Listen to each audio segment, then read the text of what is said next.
Hey there, today I'm going to be taking a deeper look at some of the key things you should be looking at and decisions you will be making in a game of Marvel Crisis Protocol before the first round even starts. My name is Nate, and welcome to the Gamers Guild.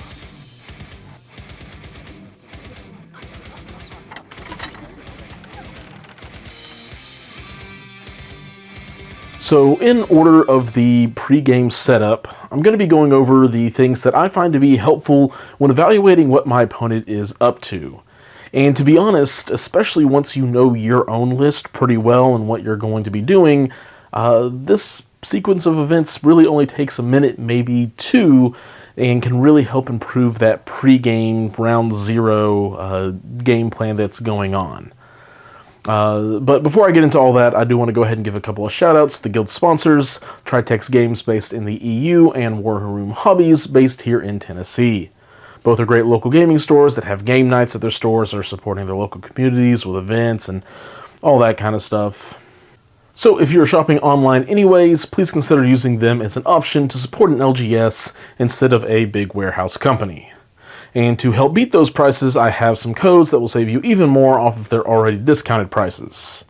If you use the code TRITEXGGCP5 at checkout, you'll save an extra 5% off of Tritex's MCP selection, and if you check out at War Room Hobbies, you can use the code MCP2022 for an extra 10% off of your order. And now that we have a release date for Fury and Daredevil, I guess actually they're out today, with when this is being recorded and by the time it's coming. Anyway, you can do the pre-orders through them, get those savings, and really there's not anything else announced at the moment, so this is just kind of going to be an awkward pause. But if you are just shopping at your LGS, that is great. Continue doing that. We all support that. But if you're wanting to find another way to support the Guild's videos or the podcast that we have coming out now, check out our Patreon page. It's down in the description. For as little as $1 a month or $12 a year, you help us continue to put out content for Marvel Crisis Protocol. So, thank you guys. We also have a monthly giveaway thanks to Tritex. All you need to do to enter is be subscribed to the channel and leave a comment on a video the same month that it was released. And now that all of that has been said and covered, let's talk about the round before the game even starts. And because I've recently been playing a lot of Avengers, I'm going to probably be making a lot of examples from that roster and how I look at the turn zero with the Avengers list in mind. This is commonly referred to in other games as the turn zero. MCP, the turns are the character activations and stuff, so we'll say round zero.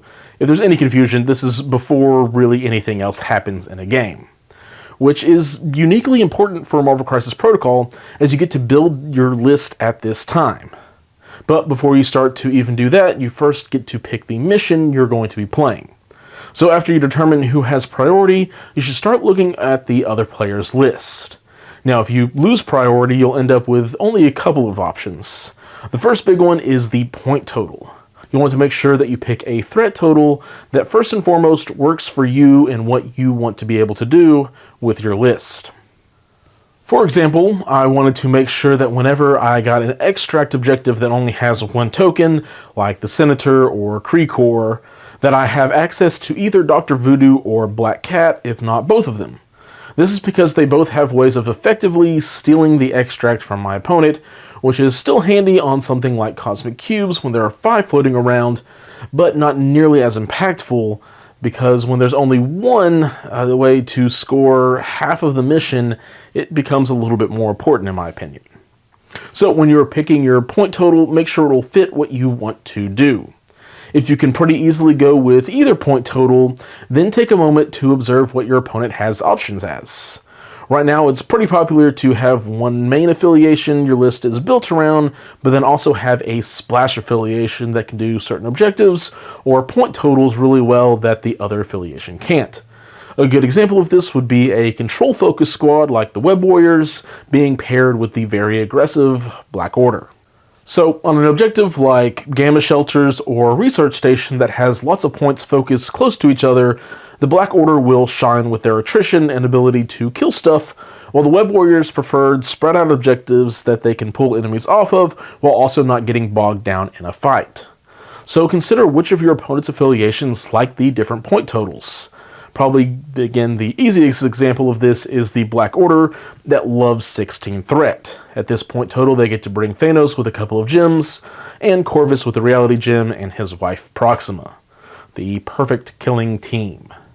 So if you end up on a research station that is centrally focused objective and have the option to not pick 16, well, I kind of recommend not picking 16 threat to help mitigate where Black Order are pretty strong. So just take a moment to build a team from what your opponent has at threat levels and options to try to make them play an unoptimal team. It won't always work out that way, but giving your opponent bad options early is never a bad thing if that opportunity arises. So what if you are on the other side and win priority? Well, take a look what your opponent is bringing for objectives.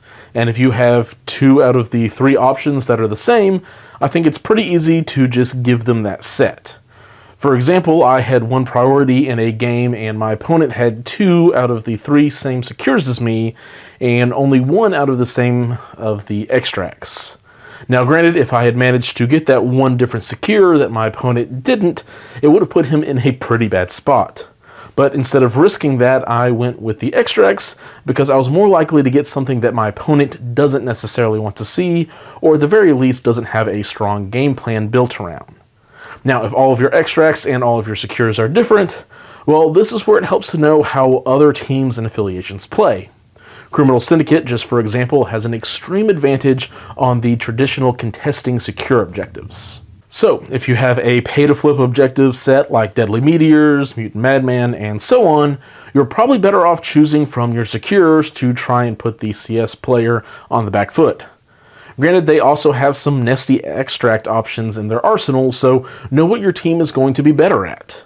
For my Avengers, I don't think I'm always going to be able to shove Criminal Syndicate members off of secure points, but Black Cat and Voodoo can help reduce their extract shenanigans. But if I was playing a team like Web Warriors, who value having multiple extracts on the table for their leadership and have access to a lot of pushes and throws, maybe I go for extracts and let Kingpin have his choice of secures. So it takes a bit more game knowledge, but trying to set up the crisis to benefit yourself some while also not setting up your opponent for success will sneakily help your games as a whole, even if you don't always recognize it. Everything from this point becomes a little bit more streamlined as far as my advice or any tips I have go, because now we are just talking about building your squad from your already constructed roster. And there are really only 2 things to keep in mind: the objectives at hand and what you expect from your opponent. For the objectives, you just want to make sure you have a team that can effectively play whatever crisis is at hand without handicapping yourself. Whether that is making sure you aren't bringing Dr. Voodoo and Vision in for a flip secure mission like Deadly Meteors or Mutant Madman because of their naturally low physical and energy defenses. Or if you are playing a single extract objective, make sure you have ways to chase down the opponent if they get it first with characters like Ant-Man or maybe Miles who can make them drop it. Or, on the other side of that, making sure that you can get a single extract away from your opponent. The other aspect is setting yourself up for whatever your opponent is bringing. If you see Brotherhood, it's probably a good time to break out Brace for Impact. If you're playing against some sneaky Web Warriors, bring out Marked for Death. And this isn't limited to tactic cards. There are also character counters. For example, I like to bring in Loki against the Black Order and Thanos because it restricts what he is able to do by making his gems cost more. Venom or Taskmaster, making it so that characters with defensive rerolls don't get to use them at all, hurts a lot, but also keeping in mind characters with weaker attack types. So I always try to make sure I bring in Voodoo or Hood up against X-Men, Web Warriors, or even the Avengers, because those mystic attacks hurt the lower defensive stats of the Clone Sisters, or just ignore some of the defensive tech that's out there. So having a team with multiple attack types can help prevent a situation where suddenly Magneto, Juggernaut, and Mystique are having to deal with a team full of 4 physical defense stats and damage reduction like the Avengers or Criminal Syndicate. And that leads me to my last piece of advice: deployment order. Basically, once you know who all is in your opponent's squad, you should try and start placing models that will do well against the enemy character on the other side of the board. Now granted, this won't matter as much when everyone is thrown into a battle for the middle, like on the previously mentioned Gamma Shelters, But on an objective like Extremist Consoles or Infinity Formula, where the map ends up being a bit more split, I want to make sure I deploy Voodoo after my opponent deploys X-23, or the inverse of wanting to make sure Venom doesn't end up on the same side of the board as my opponent's Captain Marvel. I would recommend putting characters with a long move in the middle because barring some crazy terrain, 2 long moves can get you to most relevant positions on the center line turn 1. So these characters can easily move from one side of the board to the other based on what is needed. From there, just figure out what you want to try and force or avoid. Really, most of this is probably picked up naturally as you get more and more games in, but also having everything listed out loud every now and again and realizing what the contributing factors are to a squad doing well in the pregame can help you maximize those decision points. So I hope this helps because it is all I have for today. If you've enjoyed my thoughts and are new to the channel, feel free to hit that subscribe button for a weekly dose of MCP content in the form of reviews, battle reports, and so on. And then you can also find the Gamers Guild podcast on several different podcast apps and more.